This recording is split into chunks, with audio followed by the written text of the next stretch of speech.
Olá, boa tarde a todos e a todas. Sou o professor Cristiano. Estamos entrando no ar ou transmitindo o programa Diálogos com a Filosofia. E, provisoriamente, nesse período de pandemia, será transmitido pelo YouTube do Campus Santana. E após a vacina, voltaremos a ser transmitida diretamente pela Rádio Universitária FM 96.9 para todos esses canais e novos canais e redes sociais. Este é um programa organizado pelo projeto de extensão do Colegiado de Filosofia da Universidade Federal do Amapá. O objetivo desse programa é a exposição manifesta e livre de ideias e conceitos filosóficos, um espaço de diálogo e interação entre a filosofia e as demais áreas do conhecimento, bem como a divulgação dos projetos de extensões e pesquisas ligados ao curso de filosofia do Campus Santana e de cursos parceiros. Quero desejar, então, uma boa tarde a todos, saudar aqui os nossos companheiros de bancada, professor César e professor Fábio. Uma boa tarde também a todos os discentes do curso de filosofia que estão na escuta e aqueles que irão assistir posteriormente e todos os nossos colegas técnicos e docentes do curso do campus de Santana da Unifap. Então, de imediato, vamos iniciar o nosso quadro Filosofia e Literatura, onde o nosso professor César de Alencar hoje irá discorrer sobre de Drummond, né? Drummond de Andrade, seria isso, professor César? Isso, vocês me ouvem aí? Ouvimos. À vontade, professor César. Está falando aqui um pouquinho, eu vou ter que ficar hoje sem a câmera, né? A gente está com problema de conexão. Mas o meu boa tarde aí ao professor Cristiano, ao professor Fábio, boa tarde a todos os que nos ouvem e nos assistem, né? É sempre um prazer estar aqui fazendo esses diálogos com a filosofia. A ideia hoje é a gente pensar um pouquinho sobre uma proposta de reflexão que o Drummond nos lança, né? Carlos Drummond de Andrade é, sem dúvidas, um dos grandes poetas brasileiros que nós temos, influenciou gerações de poetas e eu sou um deles, né? Eu devo muito o que eu sei a essa poesia magistral do Drummond. E a ideia hoje é eu queria ver com vocês um poema dele do livro A Rosa do Povo, né, que é talvez uma das obras mais importantes desse grande acervo, né, desse grande corpus poético que o Carlos Drummond possui. E dentro desse livro, A Rosa do Povo, dentre os poemas que lá se encontram, a gente encontra esse Resíduo, o nome do poema, e eu queria ler com vocês e depois a gente fazer alguma reflexão em cima disso. Tá? O poema é Resíduo e ele diz assim: de tudo ficou um pouco, do meu medo, do teu asco, dos gritos gagos, da rosa ficou um pouco. Ficou um pouco de luz captada no chapéu, nos olhos do rufião, de ternura ficou um pouco, muito pouco. Pouco ficou deste pó de que teu branco sapato se cobriu. Ficaram poucas roupas, poucos véus rotos, pouco, pouco, muito pouco. Mas de tudo fica um pouco. Da ponte bombardeada, de duas folhas de grama, do maço vazio de cigarros, ficou um pouco. Pois de tudo fica um pouco. Fica um pouco de teu queixo no queixo de tua filha, de teu áspero silêncio um pouco ficou, um pouco, nos muros zangados, nas folhas mudas que sobem. Ficou um pouco de tudo no pires de porcelana, dragão partido, flor branca, ficou um pouco de ruga na vossa testa, retrato. Se de tudo fica um pouco, mas por que não ficaria um pouco de mim? No trem que leva ao norte, no barco, nos anúncios de jornal, um pouco de mim em Londres, um pouco de mim, algures, na consoante, no poço. Um pouco fica oscilando na embocadura dos rios e os peixes não o evitam, um pouco. Não está nos livros.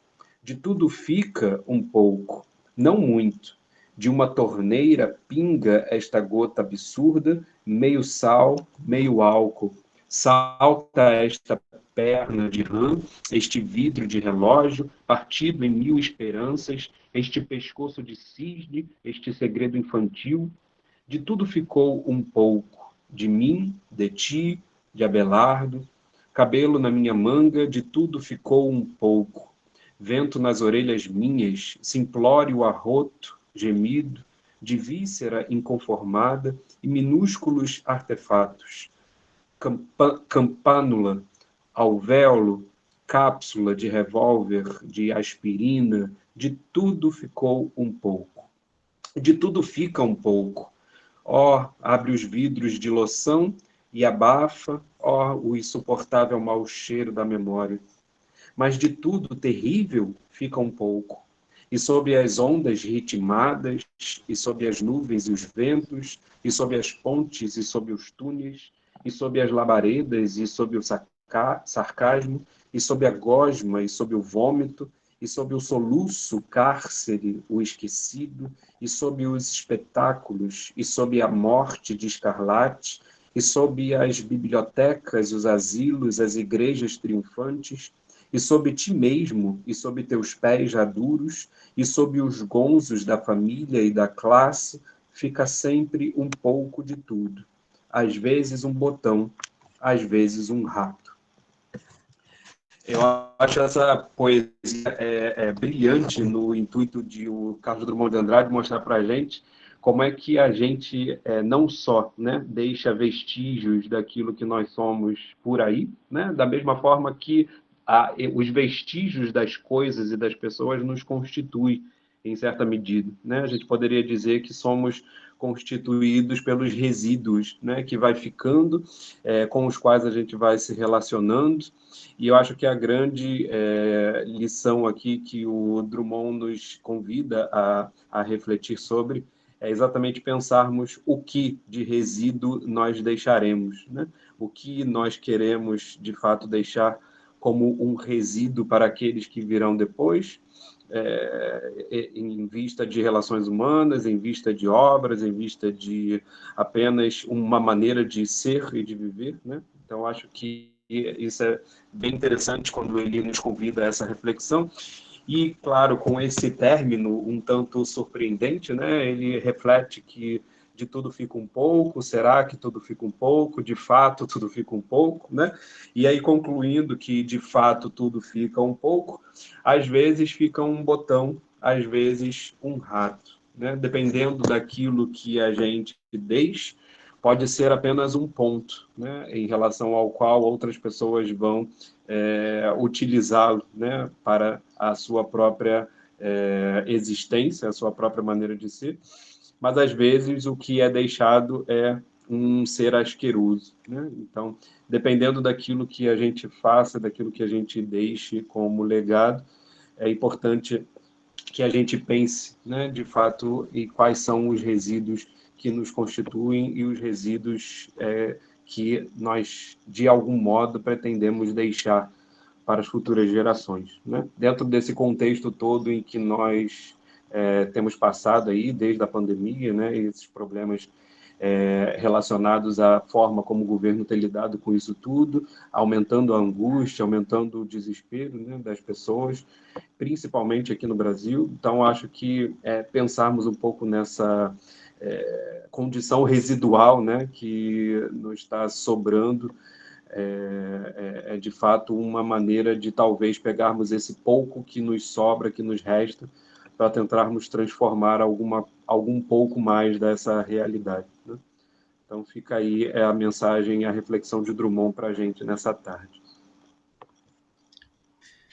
Obrigado, César, por essa reflexão e ouvindo, né, o poema Resíduo, de Carlos Drummond, né, fazendo o seu gancho final de sua fala, a sensação de que tudo passa, né, tão ilusória, e quanto a de que nada vai mudar. E quando a gente convive com as pessoas nesse período de pandemia, quando a gente conversa com as pessoas, convive com elas, né, e quando elas nos dizem, né, o que tem sentido nesses últimos anos, né, a gente fica com aquela convicção de que algo vai ficar, né?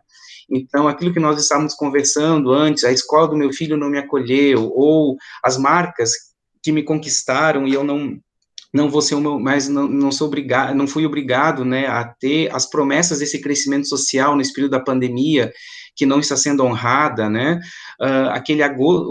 fica um gosto amargo de frustração pelo que já tivemos e aquilo que não vamos ter mais. Então, é uma reflexão muito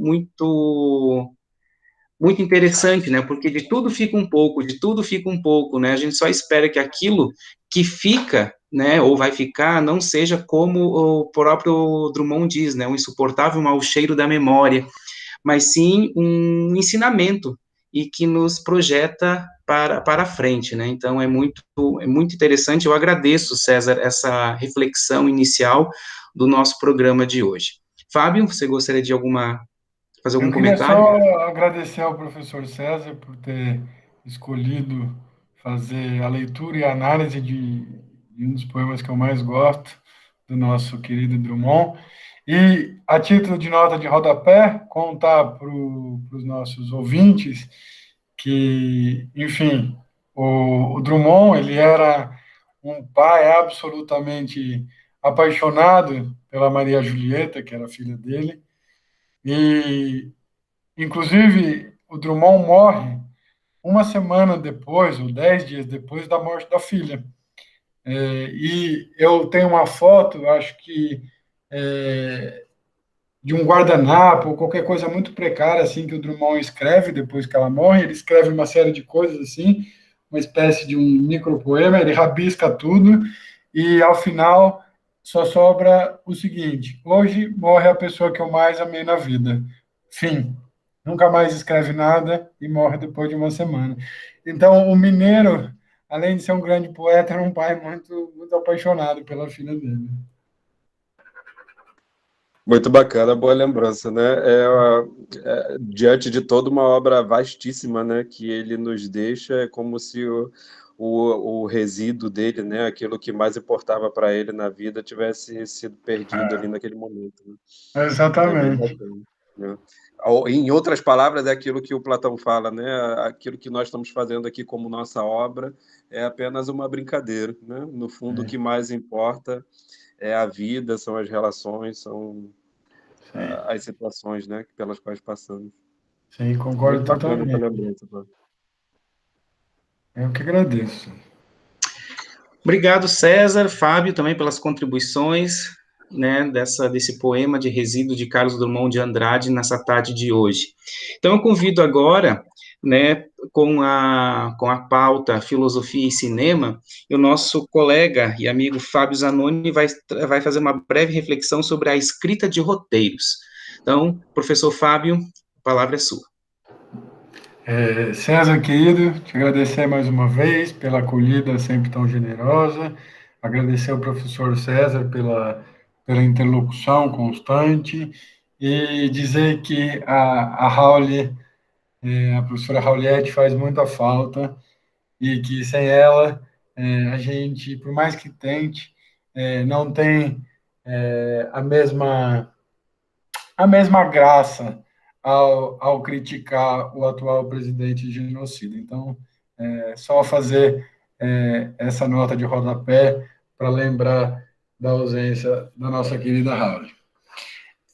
Dito isso, eu queria falar hoje muito rapidamente a respeito do fato de que, na minha opinião, o mundo escolar e, infelizmente, também o mundo universitário reflete muito pouco a respeito de quais são os procedimentos de escrita que a gente pode tentar mobilizar para produzir um artigo, um livro, um poema, ou qualquer coisa que o valha.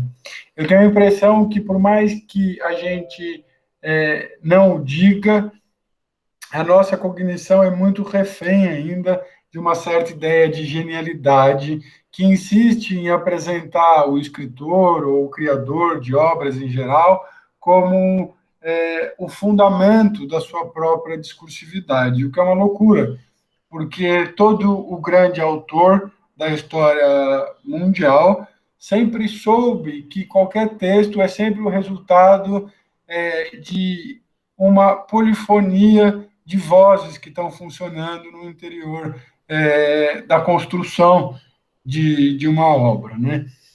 E, enfim, por mais que às vezes a gente também repita essa ideia de polifonia, a gente tem muita dificuldade de operacionalizar essa ideia.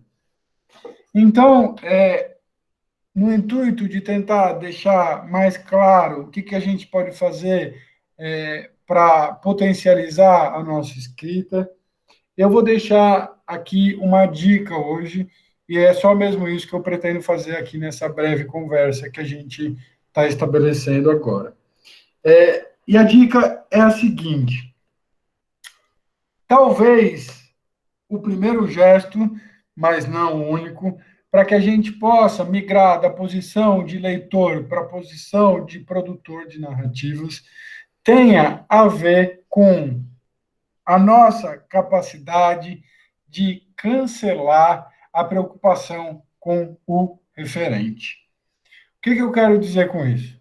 Quando a gente aprende a ler na escola, a gente se depara com uma série de enunciados, e o que nos é pedido é, via de regra, que a gente verifique se esse enunciado tem ou não tem correspondência na realidade. Exemplo prático. Eu aprendo na escola o seguinte enunciado: a casa é azul, certo?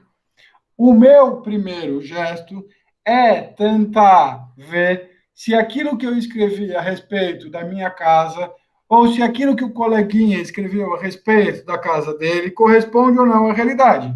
Ou seja, eu considero que o aluno está começando a rimar lé com cré, porque ele consegue estabelecer essa espécie de conexão entre as palavras e as coisas, certo? Ora, que uma criança tem esse tipo de conduta cognitiva, está tudo certo. O problema todo é que a gente, se não tomar cuidado, e é isso que tem de acontecer, passa a vida operando nessa chave. E aí, o que eu vou mostrar para vocês, de maneira muito aligerada, é que o truque maior para que a gente possa abandonar essa posição de leitor e tentar passar para uma posição de produtor de narrativas é justamente não fazer esse gesto de tentar ver se há ou não há correspondência entre o enunciado e as coisas. O que significa, por exemplo, que quando eu paro e olho para o meu papel e vejo a casa é azul, eu não fico tão preocupado em saber se este enunciado, a casa é azul, tem ou não tem correspondência com a realidade, e foco em outra coisa. Qual é essa outra coisa? Como este escritor utilizou o artigo? Como ele utiliza o substantivo? Por que ele não coloca um advérbio? Por que não a casa é maravilhosamente azul? Por que, em vez de falar a casa é azul de uma maneira geral, ele não optou por dizer, olha, a parede e o teto são azuis. No entanto, existem outros móveis que... Ou seja, o que eu estou aqui mostrando para vocês é que existe uma diferença entre ficar preocupado em saber se o referente que o texto apresenta de fato existe na realidade, e uma outra preocupação, que é olhar para o texto na sua montagem imanente. Ou seja, olhar para um texto, olhar para um filme, olhar para uma peça de teatro, para tentar entender quais são as suas articulações internas. Por exemplo, eu sei de um bom escritor, ele não é de São Paulo, eu esqueci o nome dele agora, mas um bom escritor brasileiro, que, inclusive, um amigo meu copiou esse gesto, eu achei lindo, que se dedicou durante anos a estudar como é que o Machado utilizava ponto e vírgula. Escrever é fazer isso. Escrever não tem nada a ver com ficar, por assim dizer, imaginando que eu vou sentar a bunda na cadeira e vou ter ideias super geniais, porque, na verdade, eu sou super incrível. Não tem nada a ver com isso.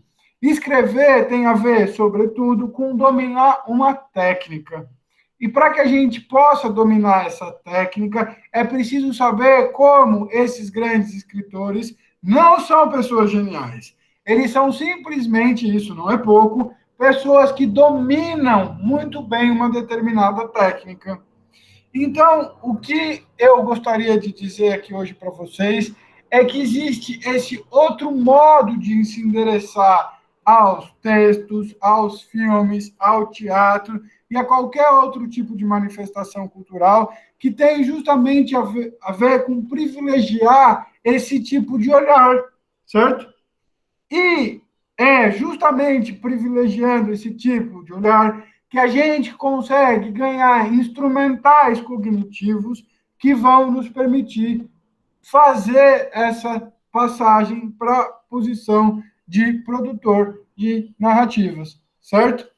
Portanto, é preciso que vocês tomem cuidado com esse discurso que, enfim, tenta impingir a ideia de que escrever é dar livre vazão para criatividade, coisas dessa natureza. Porque, como é evidente, caras como o Drummond, o Guimarães, eles eram tudo menos alguém que se ligava a esse tipo de comando criativo que, na verdade, nunca produziu nada. Eles eram pessoas extremamente trabalhadoras, extremamente disciplinadas e que tinham uma relação técnica com a linguagem. Ainda que, claro, a gente, na primeira leitura, não fique preso tão somente a isso. A gente desfruta do texto e assim por diante.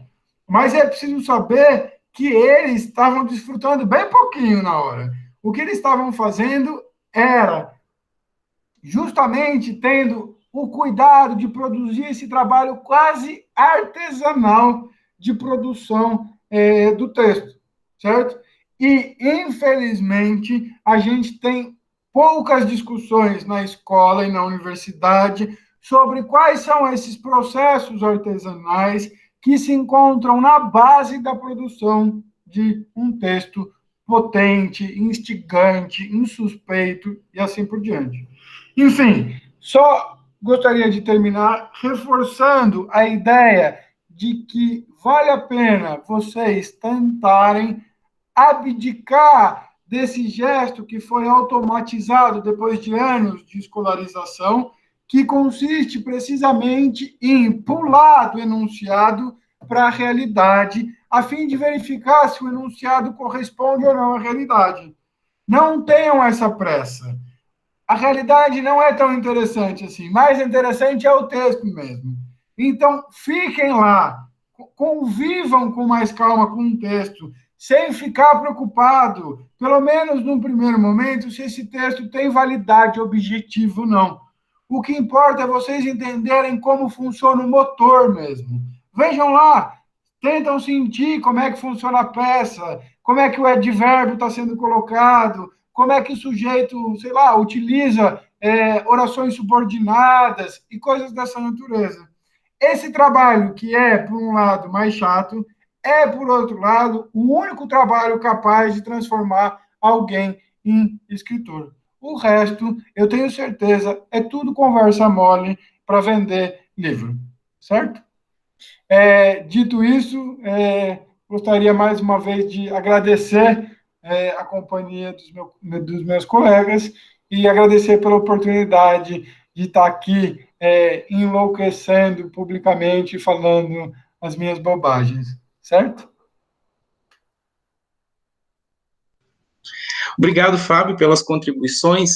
E ouvindo, a gente percebe a questão tão contemporânea, né, já que você fez esse link com a escola, né, então eu percebo, assim, eu vou utilizar, digamos, o ritmo e o tempo, né, aonde que, nesse período tão tecnológico, né, essa parte para refletir, para tu ver o contexto ou o comando, ele está tão fragilizado, tão prejudicado, né, aonde que é tão mais fácil você hoje, né, ir pelos corredores externos do que você ir em linha reta, mas tendo um pouco mais de dificuldade. Então, hoje está isso é algo que me preocupa, hoje, nesse processo contemporâneo, ainda mais quando você fala sobre sobre escrita, sobre roteiro, a dificuldade de concentração, a dificuldade de reflexão e colocar isso para o papel está cada vez mais complicado, né? E aí,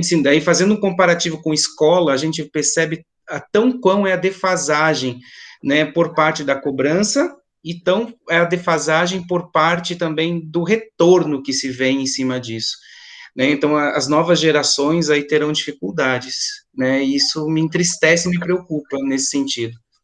Concordo, Cris. E se eu puder fazer um adendo, eu só complementaria dizendo que, na minha opinião, a criançada também é levada a não desejar habitar esse mundo da escrita, porque a escola, infelizmente, tende a incentivar uma escrita mimética que é pouco erótica, no sentido grego, né?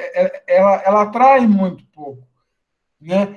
E, além de tudo, e aqui eu estou glosando um professor português, cujo nome é Jorge Ramos Duó, a escola moderna ela tem no seu coração um paradoxo que obstaculiza a escrita e que, no entanto, é pouco pensado, que é o seguinte: a escola moderna ela tende a produzir, ao longo da formação dos alunos, uma série de práticas de leitura. As crianças estão sempre lendo, sempre assimilando conteúdos através da vocalização do professor em sala de aula e assim por diante.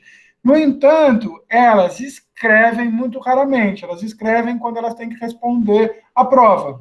Ou seja, qual que é o paradoxo? A gente tem uma escola que ensina o tempo inteiro a ler, mas avalia o aluno através de um dispositivo que ela não treina, que é a escrita.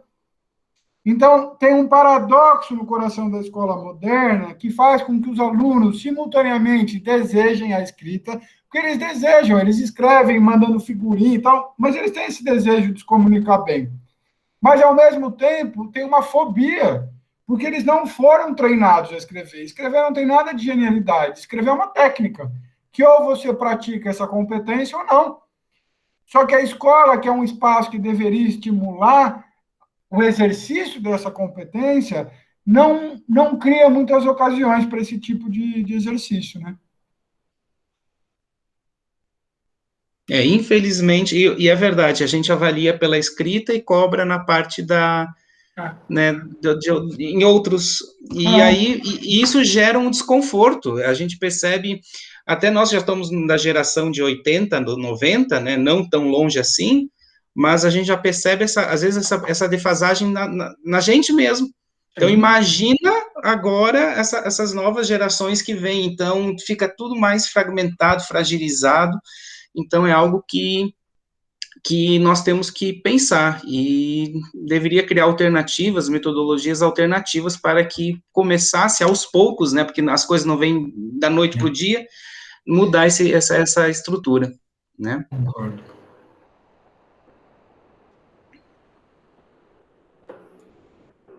César, ficou sem som. Sem som, César.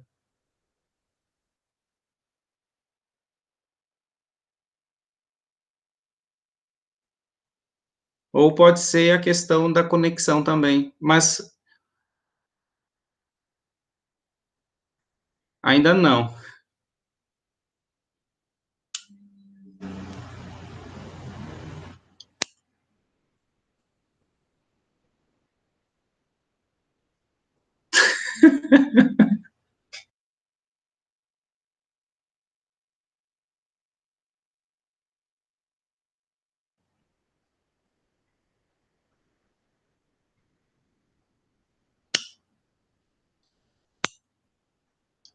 Acho que deu bug no teu microfone, professor César, que a imagem ela está tranquila. Então não é conexão.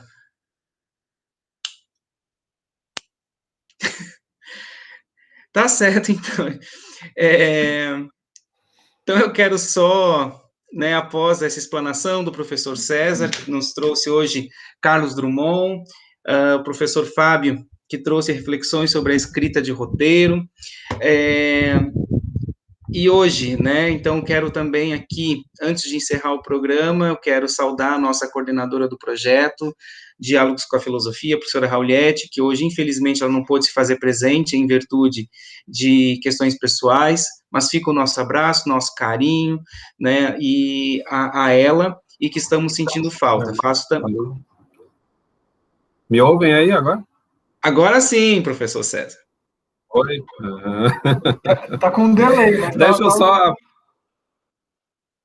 deixa eu só fazer um comentário aí com essa interessantíssima reflexão que o Fábio trouxe para a gente sobre a questão da escrita, né? De fato, é um problema, a gente não é treinado para isso, né? A gente já é mal treinado para a leitura, né? Porque eu acho que boa parte do exercício de escrita ele começa com uma leitura mais atenta, né? Então, deveria se produzir aí uma percepção mais aguda com relação às palavras, para que as crianças, né, os jovens, eles sentissem as palavras, né? Acho que a grande contribuição que o escritor tem no momento em que ele vai construir o texto, o discurso, é exatamente sentir o local das palavras, né?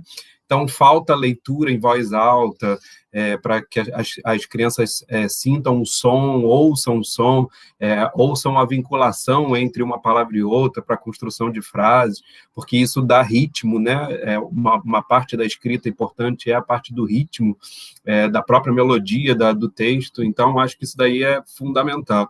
Então, pela leitura já defasada, a criança acaba tendo uma dificuldade também na hora de escrever, né? Ela não sabe exatamente, às vezes pensa em várias coisas, mas não sabe exatamente como colocar aquilo ali no papel, porque ou as palavras fogem, né? É uma coisa que geralmente as crianças sempre reclamam, ou a palavra fugiu, ou tem muitas palavras juntas e elas não conseguem organizar aquilo para poder colocar no papel, né? Então, eu acho que é, de fato, uma vinculação importantíssima a leitura e a escrita no intuito de mostrar, eu acho que é a sensibilidade, né? Criar a sensibilidade das crianças e dos jovens para o texto, para que eles percebam isso que você estava falando, que a palavra não tem para a literatura necessariamente que ver com alguma coisa externa, né? Mas tem a ver exatamente com aquela impressão que você quer causar, né? No momento que o leitor estiver lendo, no momento que você estiver construindo o texto, eu acho que isso é importantíssimo e muito pouco trabalhado, realmente.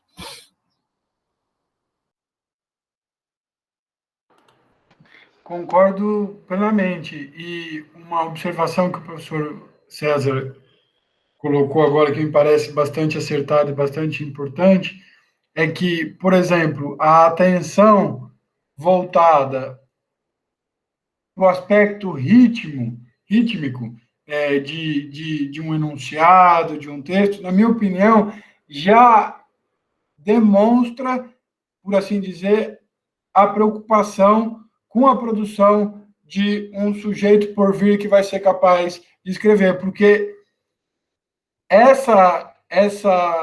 esse tipo de endereçamento a um texto já indica ali a possibilidade, ainda que em germe, da criação de um escritor, né? Então, enfim, o que eu acho importante nessa discussão, e mais uma vez acho que ela acontece raramente, é que existem várias estratégias para que a gente possa potencializar a nossa escrita. E poucas estratégias aparecem na agenda pública, já que a agenda pública tende a ser colonizada pela figura do gênio, que senta a bunda na cadeira e começa a escrever, e coisas dessa natureza, sendo que não é assim.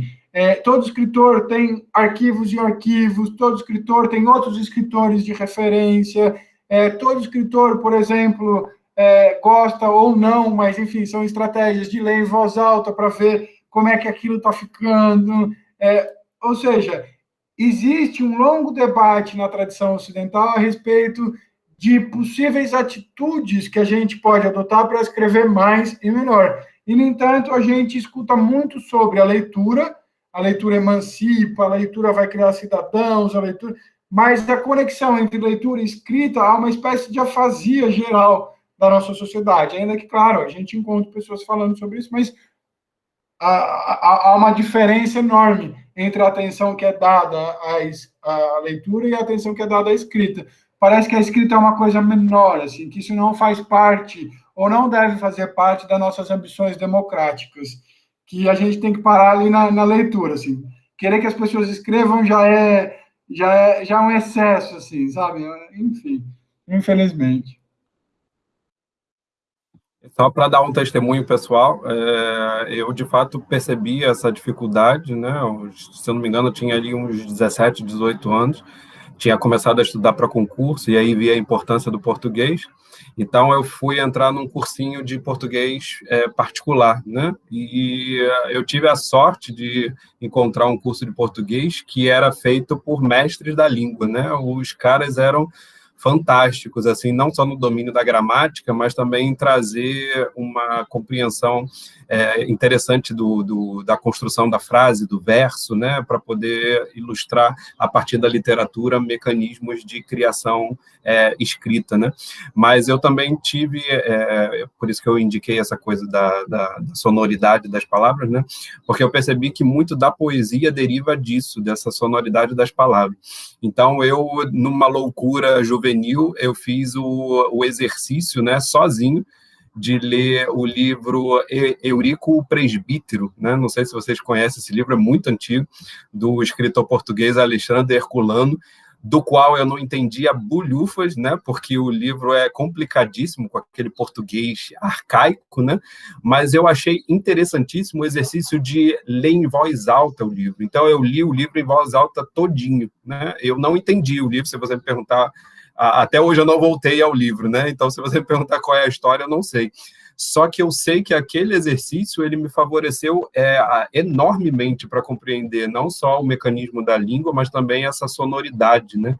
De você perceber o ritmo das palavras, a própria dicção melhorou, né?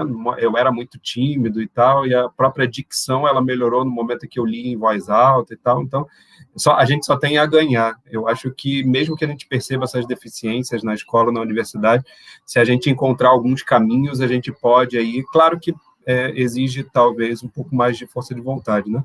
Mas para aqueles que querem, né, é possível, sim.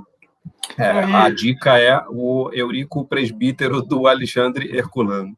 Eu adoro isso que você falou, César, no sentido de que a leitura teve muito valor a despeito de você não ter compreendido o sentido do texto. Porque, na verdade, em última instância, é isso que eu gostaria que os ouvintes tentassem.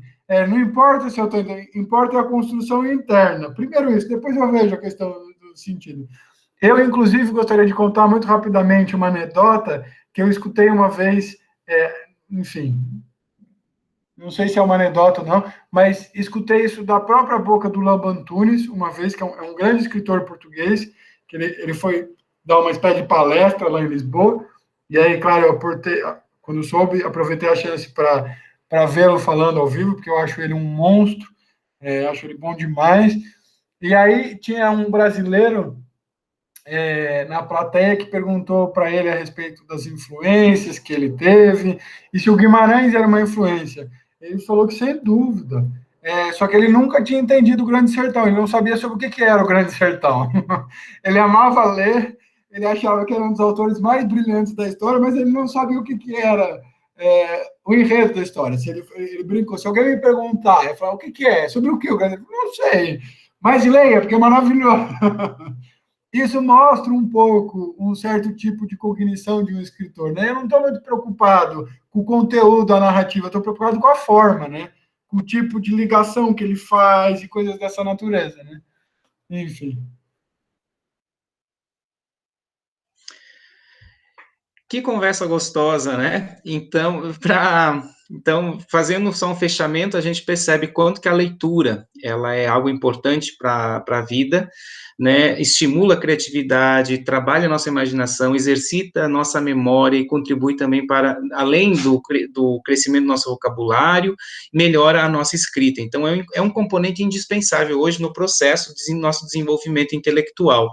Né, e com isso nos tornamos, né, podemos nos tornar críticos e reflexivos. E o hábito da leitura, ela torna-se cada vez mais analítico, cada vez mais contextual e aumentando, né, a capacidade criativa do nosso raciocínio, né, o que é importante. Então, estimular isso, não só na escola, na universidade, mas para a nossa vida pessoal, ela é muito importante. né?